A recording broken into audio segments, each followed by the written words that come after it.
Kag sa number 1, dako nga rollback ginapaabot sa buwas, transport strike na talana sa Miyerkules.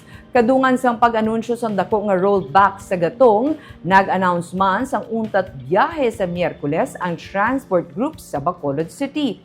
Base sa pahayag ni President Ferdinand Marcos Jr., masobra sa 20 pesos ang rollback sa kada litro sa diesel. Masobra sa 4 pesos naman sa gasolina, kag kapin sa 9 pesos ang sa kerosene.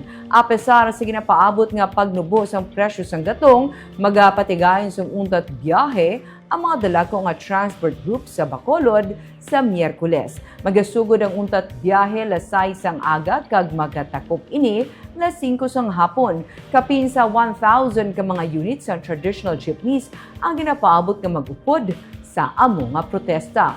Sa idalom sang magsaysay flyover magatipo ng mga katapos sang Kinetco Piston, sa Bata flyover naman ang Bacod Manibela, kag sa Dalan Burgos naman ang Undok Piston. Magaugyon man sa ilang protesta ang pila ka mga simbahan sa syudad. Panawagan ni Rudy Catedral, ang presidente sa Bacod Manibela, sa pumuluyo nga insindiho lang anay ang mga driver bangod may kausa man ang mga ini nga ginapakigbato dala sang paday nga pagsaka sang presyo sang gatong. Sunod sa iya, wala pagid sila sang klaro nga pagsulundan kung saan o kag sino nga mga jeepney drivers ang makabenepisyo sa ayuda gikan sa gobyerno nasyonal. Nagapanawagan man siya sa mga buluthuan sa Bacolod nga kung pwede, suspendihon anay ang klase sa Miyerkules agud mag-ugyon para sa ila pagahiwaton nga untat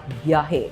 Natapos na ang klase sa elementary Tubtub Senior High School apang nagapadayon pa sa gihapon ang klase sa kolehiyo. Subong lang nga hapon sa isa ka press conference ginanunsyo sa presidente nga ginpakakas na ang excise tax sa LPG kag kerosene. 3 pesos and 36 centavos sa kada kilo sa LPG kag 5 pesos and 60 centavos sa kada litro sang kerosene. Updan kung pwede mahimo, maupod. Wala na lang sang klase, kag updan kita sa aton nga mga ginahimo nga rally protesta.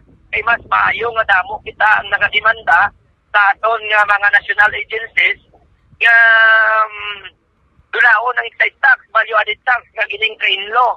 Dapat dulaon para nga hindi na matagaan sa kay gayunan ang mga dagko nga mga kapitalista